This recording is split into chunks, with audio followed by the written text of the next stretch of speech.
A special thank you to each of our subscribers who make this channel possible. Here's today's story. In a significant development in U.S.-Panama relations, the U.S. Secretary of Defense, Pete Hegseth, announced a joint agreement with Panama that will allow American troops to deploy to a series of facilities along the strategically vital Panama Canal. This agreement, signed on April 9, 2025, represents a major concession for President Donald Trump, who has been vocal about re-establishing U.S. influence over the canal, a crucial waterway that handles approximately 40% of U.S. container traffic and 5% of global trade. The bilateral agreement permits U.S. military personnel to engage in training, exercises, and various activities at facilities under Panamanian control. However, it notably stops short of permitting the establishment of permanent U.S. military bases in Panama, a move that would likely face significant opposition from the Panamanian public and could be legally contentious. This agreement comes in the wake of Trump's return to power earlier this year, during which he has repeatedly expressed concerns over China's growing influence in the region, particularly regarding the Panama Canal. The canal, which was funded, built, and controlled by the U.S. until 1999, has been a focal point of U.S. strategic interests in Central America. Trump's administration has made it clear that they intend to take back control of this critical waterway. In remarks made during the signing ceremony, Hegseth emphasized the importance of the agreement, stating that it would enhance the security cooperation between the two nations and bolster U.S. military presence in the region. However, the political ramifications of this deal are complex.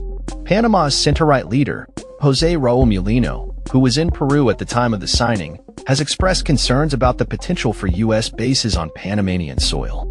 He indicated that he had communicated to Hegseth that the establishment of permanent bases would be unacceptable and could lead to unrest in the country.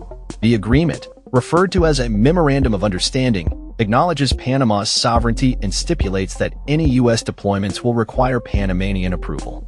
While this provision may offer some reassurance to Panamanians wary of U.S. military presence, the historical context of U.S.-Panama relations complicates the situation. The U.S. has a long and often tumultuous history with Panama, marked by the decades-long occupation of the Canal Zone and the controversial U.S. invasion in 1989, which resulted in significant loss of life and destruction. This backdrop has fostered a deep-seated skepticism among many Panamanians regarding U.S. intentions. In recent months, there have been mass protests in Panama against perceived U.S. encroachment, particularly in light of Trump's rhetoric about reclaiming control over the canal.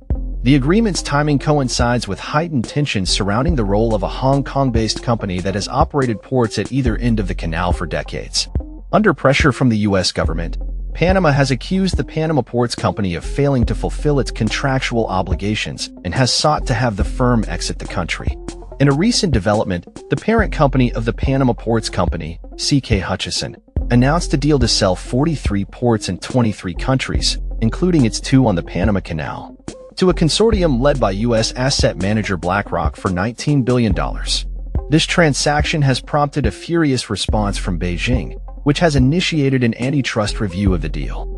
As the U.S. seeks to reassert its influence over the Panama Canal, the implications of this agreement will likely unfold in the coming months. While it provides a framework for enhanced military cooperation, the political landscape in Panama remains fraught with challenges. The delicate balance of sovereignty, public sentiment, and international relations will play a critical role in determining the future of U.S. military presence in the region. In conclusion, the recent agreement between the U.S. and Panama marks a pivotal moment in the ongoing dialogue surrounding U.S. military engagement in Central America. As both nations navigate this complex terrain, the stakes are high, and the potential for both collaboration and conflict looms large. That's all for this story. We upload videos every day covering many different subjects, so hit that subscribe button to stay informed. Thanks for watching.